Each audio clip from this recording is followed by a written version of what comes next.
Hi viewers, ఈ వీడియోలో మనం హరిహర వీరమల్లు మూవీ గురించి క్రేజీ అప్డేట్ గురించి తెలుసుకోబోతున్నాం. మరి లేట్ చేయకుండా వీడియో లోపలికి వెళ్ళిపోదామా? రండి. పవన్ కళ్యాణ్ కొత్త సినిమా హరిహర వీరమల్లు గత నెల కొన్ని రోజులుగా విజయవాడ పరిసర ప్రాంతాల్లో షూటింగ్ జరుపుకుంటోంది. ప్రధానంగా పవన్ కళ్యాణ్ తో ఉన్న పార్ట్ కు సంబంధించిన షూటింగ్ ను పూర్తి చేసేందుకు దర్శకుడు నిర్మాత తీవ్రంగా కృషి చేస్తున్నారు. పవన్ కళ్యాణ్ రాజకీయాల్లో బిజీగా ఉండటంతో షూటింగ్ చాలా సార్లు వాయిదా పడింది. దర్శకుడు క్రిష్ ఈ ప్రాజెక్ట్ నుంచి తప్పుకున్నారు. నిర్మాత ఏఎం రత్నం పూర్తి బాధ్యతను తన మీద పెట్టుకున్నారు. తాను నిర్మాతగా, తన కొడుకు జ్యోతి కృష్ణ దర్శకుడిగా మిగిలిన పార్ట్ ను పూర్తి చేసే ప్రయత్నాలలో ఉన్నారు.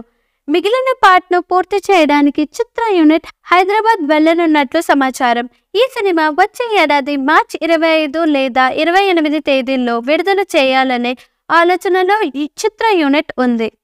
ఈ మూవీపై మీ అభిప్రాయాన్ని కామెంట్ బుక్ లో తెలియజేయండి. ఈ వీడియో మీకు నచ్చితే లైక్ చేయండి, షేర్ చేయండి, కామెంట్ చేయండి. మరిన్ని అప్డేట్స్ కోసం మా ఛానల్ని సబ్స్క్రైబ్ చేయండి. అలాగే పక్కనే ఉన్న గంట సింబల్ని గట్టిగా కొట్టండి.